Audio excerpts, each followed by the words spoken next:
ئاگربەستی نێوان ئیسرائیل و هەماس. ئەمریکا ڤاکسین بۆ وڵاتانی تر دابین دەکات.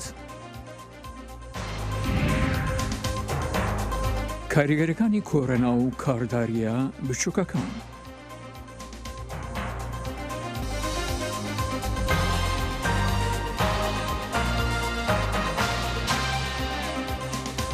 تەماشا چێلە خۆشەویستی دەمەتان خۆش لە واشنگتن دیسیەوە خۆشاتنەوە ڕای بەرنامەی کورد کۆنەکشن هەینی 21 مانگە 5 ساڵە 2021 درود من جانێ دیلان و هاوکارم ساڵاتی میجار پێشکەشتان کەیم ئومیدواریم دەمیگی خۆش وەلمان بوونە سەر. سلااو ورێز پشتی 11 ڕۆژێن شەرێکی گران دناڤرا ئیسرائیلێ و حەماسێدا هەردوو ئالی بە ناوجیانتیا مصرê gihiştin agerbestekê û şahiyên mezin lê kolanên kerta Xeza hatin darxistin. Filistînî şevaborî di keşûhaweke festîvalî de heta destê sibê li ser cadeyan bûn û wan agerbest wekû serkeftineke bi rêya berxwedana dijî İsraîlê wasif kir. Li aliyê İsraîlê du nerîn derketin pêş. Hinekan bi xêratina agerbestê kir, lê hinekên din agerbest red kir û got pêwîst bû İsraîl şer berdewam bike heta ku Hemas bi temamî hilweşe. Tevî agerbestê jî Hemasê got ew hîn amade ye û daxwaz ji İsraîlê kir ku tûnûtijiyê li Xezayê rawestîne. Amarên herî dawî diyar dikin ku 232 Filistînî û 12 İsraîlî di encama êrişên ezmaniyên İsraîlê û avêtina roketên Hemasê de hatine kuştin. کۆمیتەی خاچی سووری نێونەتەوەیی دەڵێت خەڵک لە هەردوو غەزە و ئیسرائیل بەپەلە پێویستیان بە پشوو لە دژمنایەتی بەردەوامیان هەیە. هاوکارمان دەخیلی شەمۆ دەڕوانێت تا ئازارەکانی هاوڵاتیانی سڤیل لە دوو هەفتەی ڕابردوودا. دوه van xaniman gaziya xwe digihand her kesekî xwedî wijdan da ku dîwarên herriftî vekolin eger yek hêşta sax dibin dema be. Îro li wir tenehiye û wan tirs ji ketina mûşekan nemaye. Agirbestê dest pê kiriye. Heta ku lanên şer mebestên xwe yên destpêkirina vî şerî cêbicê kirin, sivîlan têra xwe derdeserî dît. Leşkerê İsraîlê û komala Hemas neyarên dirêj demin û bi heman şêwe jî sivîlên ji desthilatdariya wan qurbaniyên tevaya şerên dehan salên herdu aliya bûne. احنا هنا منطقه فيش فيها ولا اي شيء. ام لبي دري دجين تشم وشك جبر نهاتنا اويت. شبه دي جمرا قوتن ويجي ولا بكن وبشتي ام جي دركتن همو طاق خاتن ويران كدن. مالا من و دكانا من جي هرفينه. Heta derengiya duh jî bajarê beqerebaliğê herêmê ji mirovan vala diyar bû. Hemas ya ku bi rêxistiyek terorîstî tê naskirin ji aliyê Amerîka û çend welatên Rojavayî bajar birê vedibe û jêrxana abûriya bajar wêran e. İsraîl digo Hemas xwe li pişt wan sivîlan vedşêre û mûşekan dihavêje sivîlên İsraîlê. Piraniya caran leşkerê İsraîlê armancên pêşwext diyar dikirin heta ku sivîl jê derkevin. Gelek welatên cîhanê dibêjin İsraîlê mafê parastina gelê xwe heye. Lewan jî rayedarên İsraîlê tim tila tawanê dirêjî jê derên bihêzbûna Hemasê dikin. While we were engaged in these hostilities a few days ago, Iran... Dama an rasibe dijminkariye bûn, İran firûkeka bê firûkewan ji Iraqê yan jî Sûriyê dihlêre İsraîlê. Hêzên me rê li vê firûkê girt li sinûrê navbera İsraîl û Urdunê. Ew her tiştî xuya dike ku çawa İran terorê li rojhilata navîn û cîhanê pirêve dibe. Peyamê Filistîniyan di vî şerî de jî her yê caran bû. ئەگەر ئەم بسەڵامەتی نەژین ڕێنادن هونجی تەنابن. إن إسرائيل لا يمكن لها İsrail nikare dagirkirin û tawanên xwe bi dabînkirina bê beramberiya evlehiya xwe re birêve bibe. Derdê sivîlan ne bi tinê girêdayî heq û neheqiya İsraîl û Hemasa yan wekû hemû caran her aliyek iddiaa serketinê ji xwe re bike belkû ew derdeserî girêdayî bêşiyana netewînê girtiya û civaka nêv neteweyî ku ev pêtir e ji heftê salan nikarin yek helwêst bin li hember vî şerê ku dibe sedemê çendîn nakokiyên rojhelata navîn.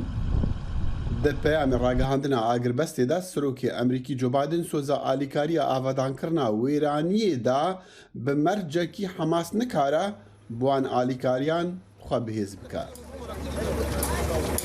Berî ragihandina Agiribestê navbera İsraîl û Filistîniyan de Demokratên Kongresê Amerîkî banga rawestana şer kiribûn û qanûndanerên komarî kiryarên Hemasê şermezar kirin. Ew dibêjin tu wekheviya moralî di navbera her du aliyan de nîne. Raporta Peyamnêra Dengê Amerîka li Kongresê Catherine Jepson ronî dide ser helwesa demokrat û komariyan di vê derbarê de.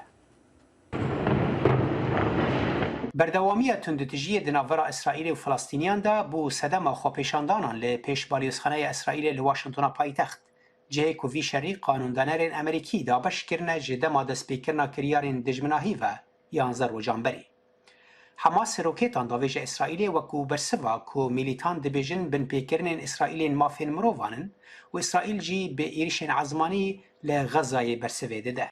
İsraîlî şaş bûn ku dane du valakirin û akincigehan weke alaveke bi mebest ya ji navbirina dewleta Siberrojê ya Falistînyan. Van siyasetan rengê alîkariya Netanyahu kiribe ku ew û hevbendên xwe li ser desalatê bimînin. Lê wan hestên bêhêviyetiyê li nav Falistînyan û Siberroja wan gur kirin. Serkirdeyetiya Falistîniyan jî şaş bûn ku berdewam bûn di gotara dijî İsraîlê û dijî Samiyan de weke bingeha mayîna wan li ser desalatê. Demokratên pêşverû di nav de jî Bernie Sanders û nûêner Alexandria Ocasio-Cortez ew banga ji nûva nirxandina alîkariyên Amerîka bo İsraîlê dikin bi sedema qurbaniyên sivîlên ku êrişên İsraîlê encam dane. Lê piraniya kesê nermerê banga agiribestekê kir. Wezîrê derve Blinken û Serok Bixwe jî her du li ser bihêzkirina hewldanên dîplomatîk kar dikin. Ew li paş perdeyan e. Rasta rast bi hikûmetê İsraîlê û rasta rast jî bi Misr û hejmarek hevpeymanên din ra li herêmê diaxivin ji bo dawîkirina şer. Êrişên ezmaniyên İsraîlê herîkêm 217 Filistînî kuştin û roketên milîtanan jî 12 İsraîlî kuştin. Komarî dibêjin berpirsiyariya her du aliyan ne wek heve. There are a significant number of Democrats now who want to throw Israel under the bus. Hejmareke mezin a demokrat heye ku dixwazin İsraîlê bavêjin bin basê. û tev digerin weke ku wekheviyek li vir heye. Tu wekheviyek moralî nîne. Grupeke terorîst li alekî ku Falistîniyan bixwe bi kartîna û wan rastî ziyanê dike û İsraîlî jî bi rêyar êrişên destnîşankirî bi revaniyê ji welatê xwe dikin. Komariyên Sînatoyê banga kiryarên bêhtir kir ji bo parastina İsraîlê û hewlên rêveberiya Biden ya tevlîbûna rêkeftina navokiya Îranê red kir. Divê rêveberiya Biden derkeve pêş û bêje em ê zexîreyên qubeya Hesinî zêde bikin ku bi riya rêgirtina li êrişên roketên terorîstan jiyana bi hezaran diparêze ji dêvla êrişkirin û kêmkirin û ji navbirina dewleta İsraîlê. Di heman demê de rêveberiya Biden rastî astengiyên mezinên sembolîk dibe ji aliyê demokratên pêşverû ve ku dixwazin firotina çekan ya bi nirxa 735 milyon dolar bo İsraîlê blok bikin. Pencereya temamkirina vê girêbestê li ber girtinê ye. Xelwî sobergirtin wate kardanewe beramber bi kar û kirdarek yan beramber bi şiteke bo çûnî xwe raderdevret. Şerê İsraîl û Falastînîkan ke paş 11 roj gehişta agiribestiyek û êstaka Kongresa Amerîkaş li barê we dabeşa و شر کرد و اولاتانی بسیار دابش کراون سالهای لا ارادایا و کوباز ذکری زوری تاکو لاین کردیکان لکاتک دا دنگی خویان برانبر بانا روایی کلشونی کتری امجان دردبرن بلام برانبر بو ناروایی پیشیرانی که برانبر و ملتک خوی دکره بیدنگا و حلویستیان لباره کیسی اسرائیل و فلسطینیان به همان شویه. بۆ تێشخستنە سەر ئەم بابەتە نووسەر و ڕۆژەماوان ئیمادەلی ڕاستەخۆ لە هەرێمی کوردستانەوە لە ڕێگای سکایپەوە لەگەڵماندایە.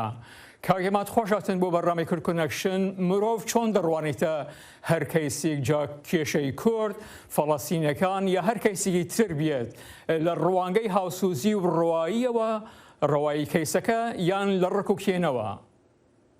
سڵاو ئێوە دیارە جیاوازی هەڵوێست لە نێوان ناوچەیەکە بۆ ناوچەیەکی تر بە پێی پشتخانی فکری و فەلسەفی ئینسانەوە لەگەڵ هەر کەیسێکا بێ چ ئەو حکومڕانیانە فەرمانڕەوایانە یان چەند شەخص وەکو فەرد دیارە لێرە ئێمە کە لەم ڕۆژهەڵاتی ناوەڕاست دەژین هەڵوێستەکان دووفاقیانەی ئەوەنەی تێدایە کە شەو ڕۆژێک 180 دەرەجەی فەرق بە تایبەتی لە ناوچەکەی ئێمەیە کە داگیرگەرانی کوردستان چۆن مامەڵە لەگەڵ نەتەوەگانی تریان کەمە نەتەوەیەکان دەکەن و چۆن مووقفیان هەڵوێست دەرەبڕن بەرامبەر بە کێشەیەک یان کەیسێکی گەورەی وەکو شەڕی نێوان ئیسرائیل و فەڵەستین. دیارە ئەمەش لەسەر ئەساسی پەیوەندیەکانی ئیسرائیل و وڵاتانی دەوروبەرە ئینجا بە پێی ئایدۆلۆژیەت و سیاست ئینجا ئیعلامیش کە شتێک دەردەبڕێت جیاوازی زۆرە لەوەی کە بەنیهێنی و لە ژێرەوە لەگەڵ ئیسرائیلیان فەڵەستینە ئەو حکومدارانە یان فەرمانڕەوایانە مامەڵاکەن. لەسەر بەڵێ شروعبەکارێکی کورد دەنووسێت سەیرە وڵاتەکەی داگیر کرابێت مەبەستی بۆمارەکانی تورکیەیە و بوونی 41 بنکەی سەربازی لە هەرێمی کوردستان و هەروها لە ناوبردننی نزیکەی 50 گوند دەڵێ لە کەچی شین و واوەیلا بۆ خەڵکی تر بگیێڕێت. ئیوە چی دەڵێن؟ بەڵێ ئەوەش لەسەر ئەساسی کۆمەڵێک بڵین پشتخانی فکری و ئایدۆلۆژی و خەڵکانێکەوە دەبڕن بەڵامی ماگەت سەیری بەوردی سەیری مێژووی شەڕی سوپای ئیسرائیل و عەرەب بکەین کە بۆ ماوەیەکی زۆر هەندێک جار کە شتی ئەو تۆی تێ نەکەوە بڵێن شەڕەکە شەڕی سپی بووە بەڵام فەرمانڕەوایانی ئەم ناوچەیە بە شێوەیەک دەریان بڕیوە کە گوایە خەتاگە لە بڵێن سوپای ئیسرائیلە بەڵام لە ناخاگەت بە وردی تێ لێ کۆڵینەوە سیرەکەین کە شەڕەکە هەموو مافەکانی لەبەر چاو کردووە شەڕێکی سپیە مەرجەکانی شەڕی لەبەر چاو کردووە جا لەبەرەوە من ئاتوانم بڵێم لەو هەڵوێستەی کە بەرامبەر بە ئیسرائیل دەرەبڕێ ئەمانە لەسەر ئەساسی چۆنیەتی مامەڵەکردنیان لەگەڵ ناوخۆی خۆیان جیاواز و دووفاقی لەوەی کە مامەڵەکەن لەگەڵ کەیسەکانی تر و پرسەکانی تر کە لە ناوچەکەی ڕوەیە دابینیکەوە بە تایبەتی لە تورکیا و لە ئێران و بە ماوەیەکی پێش ڕاپەڕینی کوردستانیش ئەو مووقفانەی لایەن وڵاتانەوە یان لەلایەن ئەم فەرمانڕەوانەی کە ئەم ناوچەیە بەڕێوەبان بە شێوەیەک بووە کە خۆیان بە خۆیان لە قمەی تعدی و دەست درێژیکردنە سەر هەموو مافێکی شەخصی و مرۆڤایەتی بە تایبەتی نەتەوەی کورد بووە بەڵام کەچی مووقفیان بەرامبەر بە ئیسرائیل ئەوە دەربڕیوە کە بە عەکسی مووقفیان بۆ بەرامبەر تەنانەت گەلی خۆشیان. بەس کاگای ماچ هەڵویستی ئەو کەسانەی لە هەرێمی کوردستان تا چەند پەیوەندی بە ئاسی وشیاری خەڵکەکەەوە هەیەوەیە خۆ چاواشەکاری میدیەکان کەەوە خەڵکە بەو شوێ بیر دەکەنەوە. بەڵێ ئەو دوو خاڵی سەرەکیە یەکەم شت هۆشیاری ئەو خەڵکانە دووەم شت کە وەکو حیزبایەتی دایسە کە بڵێن ئەوانەی کە مووقف دەرەبڕن وەکو سەرکردە بە پشتخانی حیزبی ئایدۆلۆژی خۆیانەوە مووقف دەرەبڕن لە پێناو کۆمەڵێک ئامانج کە هیچ پەیوەندیەکی بە هەڵوێستەوە نییە بەرامبەر بە فەڵەستین بەرامبەر بە ئیسرائیل جا ئەو دووشە ئەو هۆکارە و فاکتەرە سەرەکیانە یەکەم شت پشتخانی فکری و عەقلی و ئایدۆلۆژی خۆیان کە چۆن کچ لە بەرژەوەندیانە دووەم دیارە لێرەشە ڕاگەیاندنی ئەم ناوانە چ ڕاگەنی سوشیال میدیا بێت چ ڕاگەیانە حیزبەکان بێت کە حیزبیەکی صرفن کۆمەڵێ شت دەردەبڕن کە وەکو خۆی نییە شتی حەقیقی بە حەقی وەکو خۆی ڕای ناگەیەنن وەکوون خۆی نایگوازنەوە کەواکەن کە خەڵکەکەیش لە ڕووی سۆزداریەوە زۆر لایەنگری بە تایبەتی لەم شەڕانەی نێوان فەڵەستین و ئیسرائیل لایەنگری فەڵەستین بگرن بەبێ ئەوەی بزانن کە ئایا کامیان لەسەر حەقن و کامیان حەقی خۆیان و کامیان شەڕی سپیەکەن و کامیان ئەگەر بۆی بکرێت ئەگەر کیمیایی دەبێ بدا لەوەکەی تر. بەس لە کەیسی فەڵەستینیەکاندا چۆن دەڕوان هەڵوێستی ئەردوگان و دەوڵەتی تورکیا کە دەڵێت سەرۆک بایدن دەستی بە خوێنەوەی بۆ پشتگیری لە ئیسرائیل و هەروەها پشتگیری ئیران لە حەماس کە هەردوو ئەم ڕێبەرانە خۆیان بە ڕزگارکەری فەڵەستینیەکان دەبێنین لە کاتێکدا لە وڵاتانی خۆیاندا گەلی کوردیان لە هەموو مافێک بێبەش کردووە. دیارە من پێشترش وتم ئەمان ئەو مۆقفە دەردەبڕن مۆقفێکی دووفاخانەیە نەوەکەوەی کە بڵێ ئەمان مۆقفی مرۆڤانە دەردەبڕن نێوان تورکیا و ئێرانیش جیاوازیەکی گەورە هەیە ئەگەر مۆقفی ئێران پاڵپشتیکردنی حەماس بێت لە پێناو ئەوەی کە بیفرۆشێتەوە ئەو هەڵوێستەی بۆ بەیانی کە لە بڵێن مووقعێکی بەهێزەوە بێ لە دانوستانەکانی لەگەڵ وڵاتانە بۆ بنکە ئەتۆمێگانی بەڵام تورکیا لەسەر ئەساسی کۆمەڵێک چاواشەکاری فکری و سیاسی خۆی کە ئەگەر تاریخی علاقاتی تورکیا لەگەڵ ئیسرائیل ببین لەسەرەوە مووقفێکی هەبووە هەمیشە لە ژێرەوە هەوڵی داوە نزیک بێتەوە لە ئیسرائیل بۆ کۆمەڵێک تەنازولاتی گەورە و فکری و مەبدەئیشیەوە بەعکسەوەی ئەو ڕاگەیاندن و ئەو مووقفانەی کە لە ئەعلامە دەریە بڕن. بەس چۆن دەڕوانە هەڵوێستی لایەنە ئاینیەکان بەتایبەت مەلاکان لەبارەی کێشەی فەڵەستینیەکان و کێشەی کوردەوە؟ ئەوان وازانن کە ئێستا مووقف پیاوا دەرەبڕن لە پشتخانێکی ئیسلامیەوە بەو شتە تاریخیان فەلسەفەی کە هەمیشە ئیسلام هەوڵەیەکە یەهود نێڵێتەوە جێگری یەهود بێ ئەمانیش بەو شێوەیە کە جەماوەری خۆیان بەوە کۆکەنەوە چاواشەکاری لە ڕووی دینیشەوەکەن کە بە شێوەیەکی مرۆڤانە هەڵوێست وەرناگرن کە بزانن دیان شی بکەنەوە بۆ خەڵکی خۆیان بۆ جەماوەری کوردستان بۆ جەماوەری ناوچەکەکە ئەو شەڕەی کە دەکرێت کامیان مافی مرۆڤی لەبەر چاو کردووە کامیان شەڕی سپیەکە کامیان لەسەر حەقە ئەگەر تو سەیری مێژووی هەردوو گەلی فەڵەستین و گەلی ئیسرائیل ئەگەر لە ڕووی مێژووی ئەگەر نەڕۆین زۆر بۆکۆن هەر کەس و بە وردی بچێتە ناو مێژووە زانێ حەقی کێیە کە لەو ناوچانە فەرمانڕەوا بێ یان حەقی کێ ئێستا لە فەڵەستینە یان لە ئیسرائیل فەرمانڕەوایی ئەو گەلانە بکە و اینجا تو سەیری بە تایبەتی سەیری حکومڕانی ئەو وڵاتانە بکە کە هەڵوێستی ئاوا دەڕبن سەیری حکومڕانی ناوخۆی ئەم حیزبانە بکە حیزب ئیسلامیان کە ئەو مەوقفە دەڕبن هەمیشە لەسەر دوو مەبەستوە یەکەم بۆ دەنگ دووەم بۆ جەماوەر کۆکردنەوە. نووسەر و ڕۆژەمەنووس ئێمادالی زۆر زۆر سپاس. سپاس بۆ ئێوەش. نوێترین هەواڵ و زانیاری خێرایی و متمانە لە فەیسبووکی دەنگی ئەمریکا. پشتی کۆ ئەمریکا پێویستین ڤاکسینکردنێ لەسەر ئاستا خۆجیهی بە ئەوایکی بەرفرە پێکانین ڕێڤەبەریە سەرۆک بایدن هەولێن خوا پێش دەخەژ بۆ ڤاکسینکردنا جیهانێژی گەلۆ بەرسەفدانە ئەمریکایە جیهانی ژێ پاندەمیە کۆرۆنایرا وێ چاوابە و جیاوازیە وێژ یا رووسیا و چینێ وێ چ بە؟ ئەڤ راپۆرت بەرسڤە پرسیاری دەدە. 125 ملیۆن ئەمریکایی کە لە سەدا 38 دانیشتوانی ئەمریکایە لە ئیستادا هەردوو ڤاکسێنی کۆرۆنایان وەرگرتووە. 138 ملیۆنیش کە لە سەدا 48 دانیشتوانە بەلانی کەمەوە ڤاکسەنێکی وەرگرتووە. هەروەها منداڵانی تەمەن 12 بۆ 15 ساڵیش ڤاکسێنە دەکرێن هەر بۆیەش لە ئیستادا ئەمریکا سەرنجی خستووەتە سەر یارمەتیدان بۆ ڤاکسێنەکردنی خەڵک لە هەموو جیهاندا. ئێمە ڤاکسینەکانمان بەکار ناهێنین بۆ ڕاکێشانی چاکی وڵاتانی تر. سەرەتای ئەم هەفتەیە جۆ بایدن ڕایگەیان کە بڕی 20 ملیۆن ڤاکسێنی زیادی ئەسترازێنەکان هەیە و بەگشتی 80 ملیۆن ڤاکسێن دەدرێتە کۆڤاکس کە مەکانیزمێکی ڕێکخراوی نەتەوە یەکگرتووەکانە بۆ ڤاکسێنەکردنی ئەو وڵاتانەی داهاتیان کەمە. ئەمە بەشێکە لە قۆناغێکی سەرەتایی استراتیژی جیهانی کە هێشتا بەڕێبەرایەتی بایدن زۆر ڕوونی نەکردوێتەوە بەڵام ئەوان سوورن لەسەر ئەوەی هەوڵەکانی ئەمریکا جیاواز بێ لە دیپلۆماسیەتی ڤاکسێنی چین و رووسیا ئەو دوو وڵاتەی کە لە زۆر وڵاتە دەیان ملیۆن ڤاکسێنی کۆڤیدیان دابین کردووە بەڵام هەندێک دەڵێن کە هەردوو مەبەستی سیاسیان لە پشت یارمەتیەکانەوە هەیە. ئەوەی ئێمە دەبینین لە چین و رووسیا ئەوەیە کە ئەوان هەوڵ دەدان لە ڕێگای فرۆشتنی برێک و ڤاکسین دەستیان بگا بە خاڵی سیاسی و کاریگەری سیاسیان هەبێت.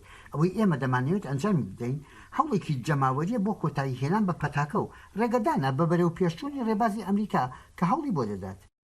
چاوەڕێ دەکرێت بایدن لە مانگی 6دا لە دانیشتنی وڵاتانی G7دا پاڵپشتی لە استراتیژیەکی جیهانی بکا بۆ بەرەنگاربوونەوەی پەتای کۆرۆنا. ئەم کۆمەڵە وڵاتە کە پێشکەوتوترین ئابووریان لە جیهاندا هەیە دەڵێن کە دەیانەوێت پێشەنگی چارەسەری پەتای کۆرۆنا بن، بەڵام هەر ئەم وڵاتانەشن کە بەهۆی ئەمبارکردنی ڤاکسینەکەوە ڕەخنەیان لێدەگیرێ. وڵاتە دەوڵەمەندەکان دەتوانن لە 100% دانیشتوانیان ڤاکسین بکەن بە منداڵانیشەوە. بۆ پێشبێت هێشتا 1.3 ملیار ڤاکسینی زیادیان هەیە بۆ دابشکردن. ئەگەر سەیری ژمارەکان بکەین بۆ نمونە لە 170 دانیشتوانەکانیان هێشتا نزیکەی 2 ملیار ڤاکسینیان بۆ دابشکردن هەیە. بۆیە ئەوەی ئێمە لە وڵاتە دەوڵەمەندەکان داوا دەکەین ئەوەیە کە سەیری ڤاکسینەکانیان بکەن و دەست بکەن بە دانانی پلان بۆ ئەوەی دەست بەجێ ڤاکسینەکان دابش بکەن بۆ ئەوەی سەرتاسەری جیهان بتوانن دەستیان بگات بە ڤاکسینەکە. ئەمریکا بە ئەزموونێکی دەیان ساڵی سەرکەوتن لە بواری بەرەنگاربوونەوەی قەیرانی تەندروستی جیهانی لە ڕابردوودا بە بەراورد لەگەڵ چین و رووسیا خاڵی باشتری هەیە. چ پەتای ئیبۆلا بێت لە ڕۆژئاوای ئەفریقا یان چ بەشداریکردنی بێت لە سندوقی جیهانی بۆ بەرەنگاری ئایدس، سیریان، مەلاریا، من زۆر دڵنیام ئەمریکا هەنگاو دەنێت و ڕۆڵی ڕێبەرایەتیەکی گرنگ دەبینێت لە بەرەنگاری جیهانی دژی کۆڤید-19. گل سمیز بژاردەی بایدن بۆ بەرەنگاری جیهانی پەتای کۆرۆنا دەڵێت کە هەوڵەکانی ئەمریکا لەم بارەیەوە دەتوانێت بەقەت پلانی مارشال گرنگ بێ. مارشال بەرنامەیەکی ئەمریکایی بوو کە یارمەتی پێشکەش بە ئەوروپای ڕۆژاوا دەکرد لە دوای جەنگی جیهانی دووهەمەوە. پلانی مارشال بەڕاستی دەربارەی سەرچاوەکان بوو، هەروەها دەربارەی سیاسەتەکان و بازار و ئەو چالاکیانە بوو کە بۆ بەرەنگاری کاریگەری ئابوووریەکانی جەنگی جیهانی دووهەم دانرابوون. بە هەمان شێوە لە ئێستاشدا ئەو جۆرە کاریگەریانە بەدی دەکەین کە پەتاکە خوڵقاندوونی. پێم وایە شایانی ئەوەی هەیە کە بە ئازایەتیە بیری لێ بکەینەوە. جیان لە بەخشینی ڤاکسین ئەمریکا 4 میلیارد دلار یارمەتی کۆڤاکسی داوە و هەروەها پشتگیری خۆشی بۆ لابردنی مافی داهێنانی ڤاکسینەکە لە ڕێکخراوی بازرگانی جیهانی ڕاگەیاندووە. دەرزی کوتان لە دژی کۆڤید-19 لە وڵاتە یەکگرتووەکان هەروە بەردەوامە، هەروەک لەم ڕاپۆرتەدا دەبینین کە یەکێک لە هاوکارانمان سەردانی دوو ڕستورانی بچووکی کوردی کردووە و نیشان دەدات ڤایرۆسی کۆرۆنا لە ڕۆی ئابووریەوە کاریگەری زۆری لەسەر کاروبار و کاردارە بچووکەکاندایە، هەروەک چێشتخانە بچووکەکان. گەڵ بەردەوامی ڤاکسینکردنی زۆرێک لە خەڵکی ئەمریکا ژیانیش بەرەو ئاسایی بوونەوە دەچێت. خواردنی ژەمێک لە چێشخانەیەک کە ماوەیەکی زۆرە ڤایرۆسێک هاموشۆی خەڵکی دیاری کردبوو. لەم چێشخانەیە نانی گەرم و ژەمێ خواردن ڕەنگە لە زەبەخش بێت. بەخوا ئیشمان هەر باشە و خەڵکیش بەڕاستی خەڵک لە وڵاتە زۆر بەڕەحم بۆ ویژدانە. من خەڵک هاتووە سەیری کردووە، سەیری مەطعەمەکەی کردووە، گریاوە، یعنی تیپێکی باشی داناو. لەم چێشخانە و بازارگەیەش کارەکەیان بەردەوامە. ڤایرۆسەکە کاریگەریشی هەبوو بێ، هێشتا کارداریەکەیان لە برەودایە. کۆرۆنا دەست پێ کرد کۆڤید-19 بەڕاستی خەڵکە زۆر دەترسیا و مشکلە هەبوو، ناتواری بێ ناو ڕێستۆرۆنە و ئیشێمەش زۆر دابەزی بوو. دەتوانین بڵێن ئێستا وەڵایی ئەلحەمدولێ ئیشێمە دەتوانین بڵێ وەک بەرێ گەڕاوە، یان وەک بەرێ نەبەس دەزانم ئیش زۆر چاکتر بۆ ئیشەڵە وەک بەرێ دەگەڕێتەوە. لەم کەبابخانەیە هێشتا داواکردنی خواردنی ئۆنلاین زیاترن، بەڵام دروستبوونەوەی جموجۆڵی خەڵک بۆ ناخواردن ڕەنگە ئەمە هیوایەک بێت بۆ گەڕانەوە و سەر لە نوێ ئاپۆڕابوونی چێشخانەکان. حەزەکان دانیشن پێیان سەیفە، چونکە زۆربەی ئەمریکا ڤاکسینەکان خوێنداوە، لەگەڵ منیش ڤاکسینەکەم ڤاکسینیت کراوم. ئیتر ئێستا خەڵک پێیان خۆشە ئێستا دانیشن لە ناومەد ئەما بۆ خۆیان لەگەڵ عادەتی خۆیان بێنە ناوە دانیشن و ئۆردەر بکەن. ئێستا جموجۆڵی زیاتر لە چاوجارانە.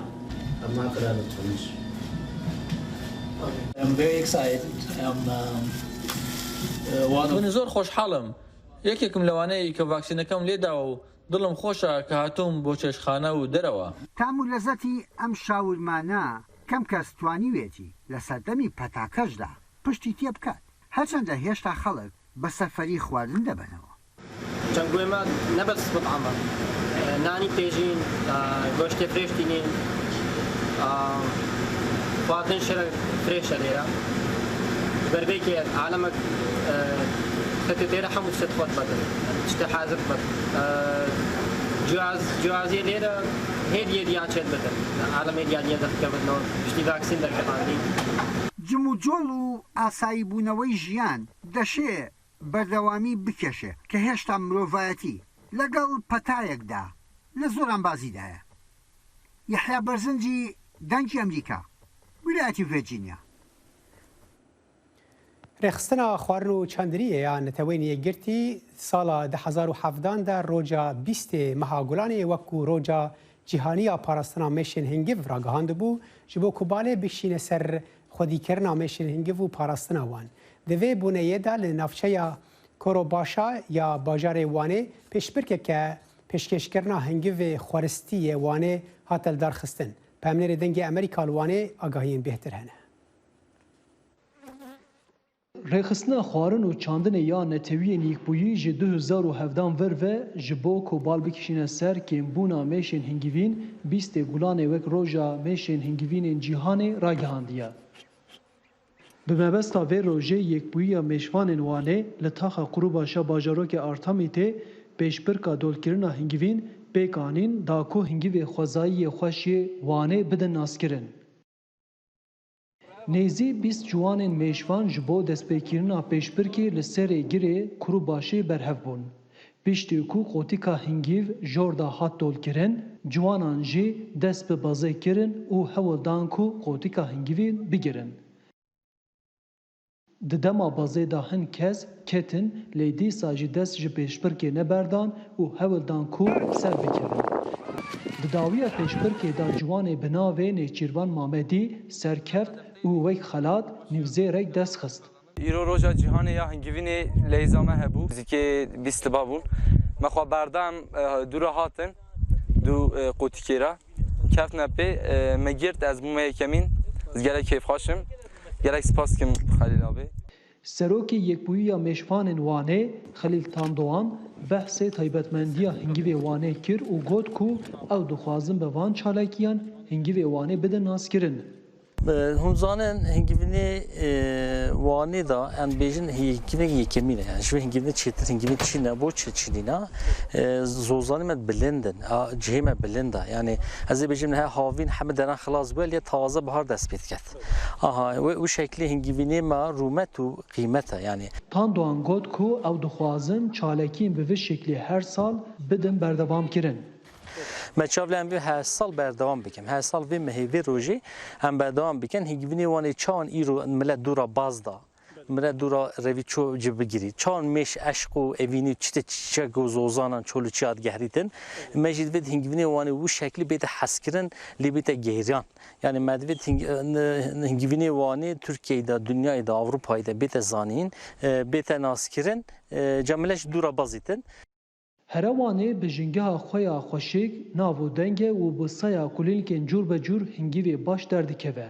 Ji ber vê yekê hingivê Wanê bi tehma xwe ya xweş, taştiya Wanê ya nav û deng jî dixemêlîne. Mêşvanên Wanê bi van çalakiyan dixwazin herkes ji vê tehma xweşik ya hingivê vî bajarî agahdar bin. Arif Aslan, Dengê Amerîka, Wan. Bi vê raportê Kurd Connectionê îro bi dawî hat ta careke din silavên hevkarê min Heyder Kerîm û Ferhat Felahî li kontrol û berhemênanê û yên Canî Dîlan û min Salih Demîcer ji vir stûdyo ji bo we bînerên hêja her şad û bextewar bin.